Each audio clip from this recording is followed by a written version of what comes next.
ঠিক আছে, দেখো প্রশ্নটাতে বলা আছে, প্রশ্নটা এবারও অনার্স প্রথম বর্ষতে আসছে, এটা অনেকবার আসছে, এটা অনেকটা জটিলতা আছে। দেখো কি বলা আছে প্রশ্নটাতে, কেমন বলছে যে you wish to retire after 18 years, you wish to retire after 80 years. ধরো ধরো আমি এখানে আসছি, কেমন 0, আমি আশা করছি এখন থেকে 18 বছর পর আমি রিটায়ার করব, অবসরে যাব, এই যে 18 ইয়ার্স। এট হুইচ টাইম, ওই সময়, at which that time you want to accumulate enough money to receive annuity of টাকা 14,000। অর্থাৎ এই সময় আমার কাছে ধরো এনাফ মানি থাকবে ওই 18 বছর পরে, কেমন, ঠিক আছে। at which time you want to accumulate enough money to receive, ওই সময় আমার কাছে পর্যাপ্ত টাকা থাকবে, ওই টাকাটা, এই যে to receive N annuity of টাকা 14,000 এই ইয়ার মানে কি, পার ইয়ার, প্রতি বছর আমি 14,000 পাবো। তাহলে রিসিভ বলা আছে, প্রতি বছর আমি টাকাটা পাবো, তাহলে এটা প্রেজেন্ট ভ্যালু অ্যানুইটি না। আমরা বলছি প্রেজেন্ট ভ্যালু অ্যানুইটি হতে হলে এক হলো রিসিভ অথবা পেনশন থাকবে না, আর এটা থাকবে কি লোন, আর এটা অ্যাসেট পারচেজ, এটা আমরা এখনো করি না, বাকিগুলা করা আছে। আচ্ছা, তাহলে আমি যে টাকাটা পাবো, লক্ষ্য করো, আমি যেই টাকাটা পাবো ওই টাকাটা, আমি খেয়াল করো, আমি এখানে বলছে 14,000 যে প্রতি বছর পাবো ফর 20 ইয়ার্স, অর্থাৎ আমি এখন থেকে 18 বছর পর রিটায়ার করব। ওই 18 বছর থেকে পরবর্তী 20 বছর, মনে করো 38 সাল পর্যন্ত, মনে করো আমি এখানে আসছি, বুঝো এখানে আসছি, আমি এখন থেকে 18 বছর পরে রিটায়ার করব। ওই সময় আমার কাছে অনেক পর্যাপ্ত টাকা থাকবে, ওই টাকাগুলো আমি ব্যাংকে জমা রাখবো, রাখলে পরবর্তী 20 বছর, নেক্সট 20 ইয়ার্স, তাহলে 18 সাল থেকে যদি নেক্সট 20 ইয়ার্স বলে, তাহলে সেটা 38 সাল পর্যন্ত হচ্ছে না।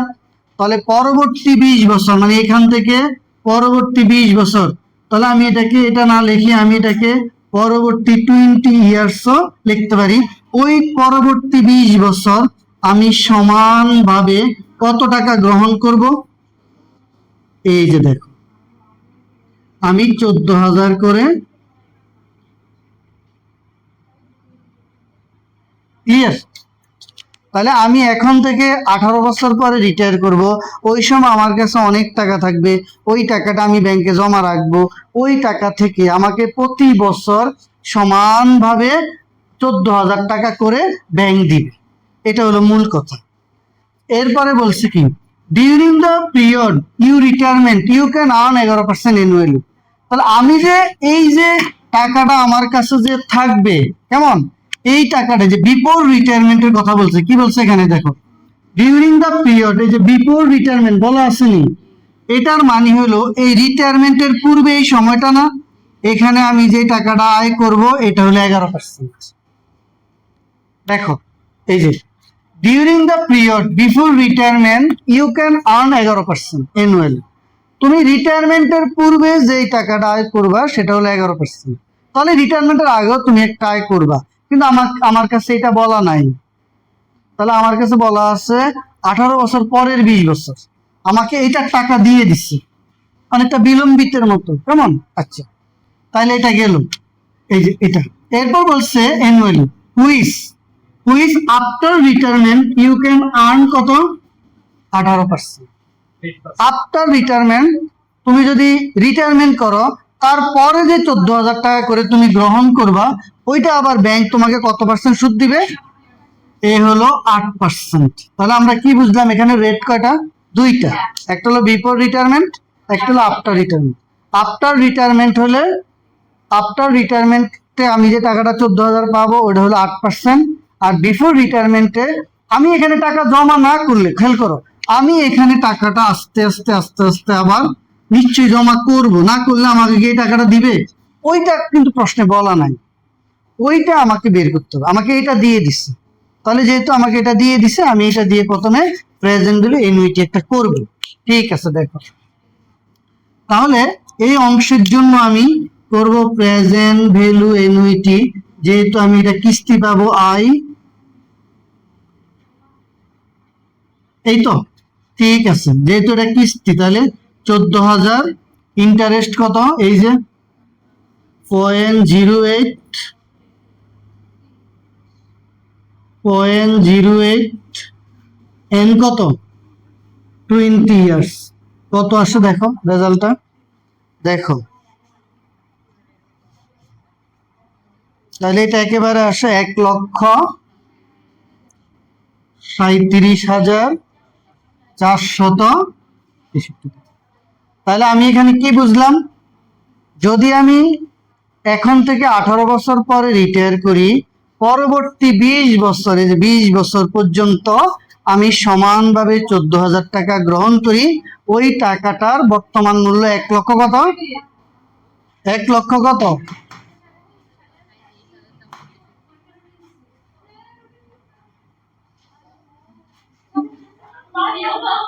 ঠিক আছে, তাহলে 1 লক্ষ কত? এই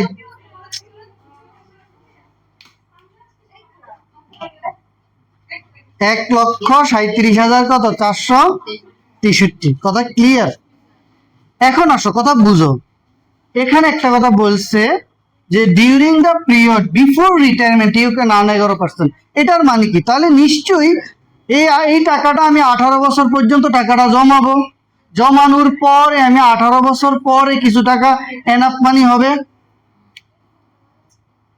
এনাফ মানি হবে 18 বছর পর্যন্ত।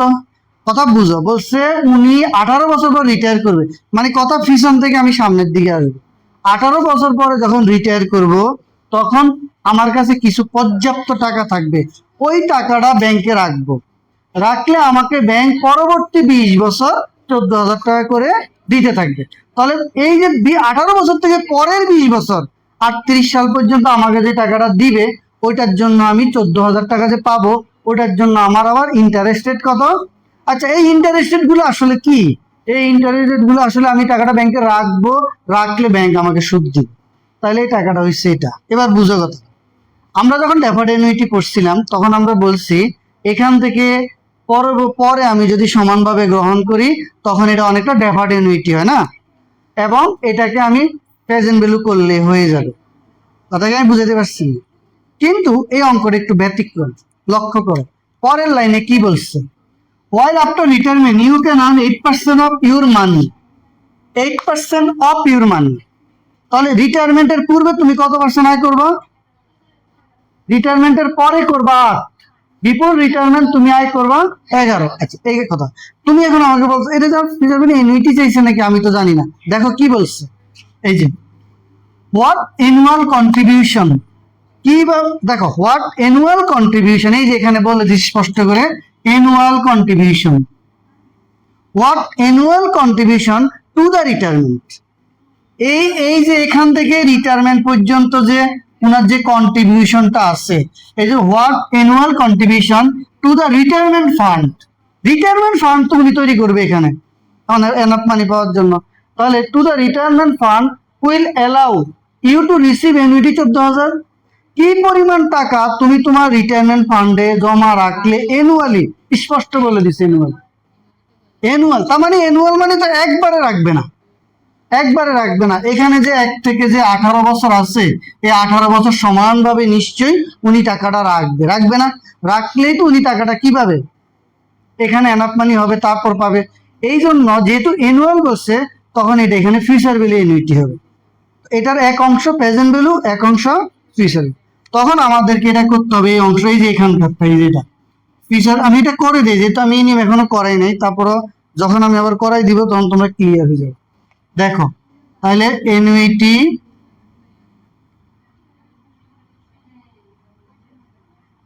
এই হলো ফিচার ভ্যালু এনুইটি সূত্র। যদি আমি এখনো করাই নাই নিয়মটা, তারপরও দেখে নাও, পরে আমি করাইলে ক্লিয়ার হয়ে যাবে।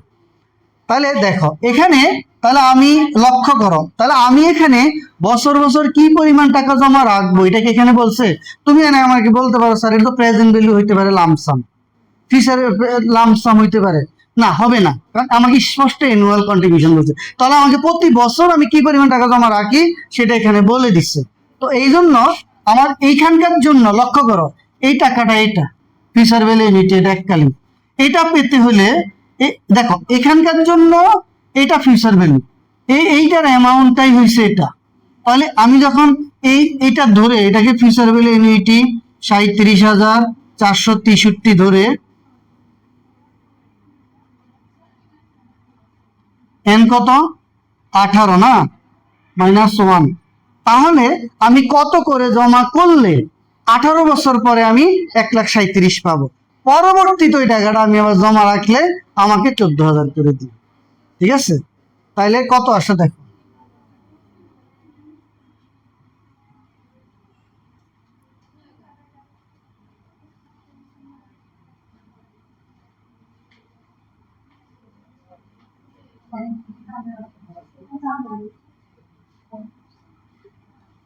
এ কত আসে দেখো এখানে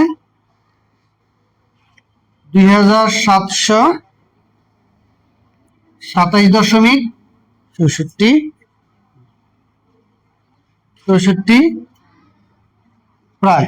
তার মানে আমি যদি প্রতিটা কিস্তিতে 2,727 টাকা করে জমা করি, তাহলে 18 বছর পর আমার 1,37,463 পাবে। তাহলে আমাকে প্রশ্নটার মধ্যে এই প্রশ্নটা এই প্রতিবারে ঘুরে ঘুরে পরীক্ষা আসে। তাহলে আমি কি বুঝলাম, আমি যদি এখন থেকে 18 বছর পর রিটায়ার করি, 18 বছর পর রিটায়ার করলে আমি সেখানে কিছু টাকা আমার জমা হবে, ওই টাকাটা আমি ব্যাংকে জমা করলে ব্যাংক আমাকে পরবর্তী 20 বছর আমাকে সমানভাবে 14,000 টাকা করে দিবে। এই 14,000 এটা ওইটা আমি 8% আয় করব। এরপর বলছে যে আফটার রিটায়ারমেন্টের পূর্বে আমি আবার অ্যানুয়ালি কিছু টাকা জমা করলে সেটা আমার রিটায়ারমেন্টের পরে যে একসাথে জমবে, ওই টাকাটা কত হবে। তাহলে আমার এখানে দেখো এই যে অ্যানুয়াল কন্ট্রিবিউশন, তাহলে আমি এটা এখানকার জন্য এটা হলো ফিচার ভ্যালু। তার মানে আমাকে বলছে তুমি কত করে জমা করলে তোমার 18 বছর পরে এনাফ মানি হবে, ওই টাকার থেকে আবার তুমি 14,000 করে বছর বছর পাবা। ওই জন্য আমি এটা ফিচার ভ্যালু এনুইটি করছি। কেন করছি, আমাকে বলছে হোয়াট অ্যানুয়াল কন্ট্রিবিউশন, তাহলে তুমি বার্ষিক কত করে জমাইল, তাহলে নিশ্চয়ই এনুইটির কথা বলছে, এই জন্য আমি এটা ফিচার ভ্যালু এনুইটি করছি।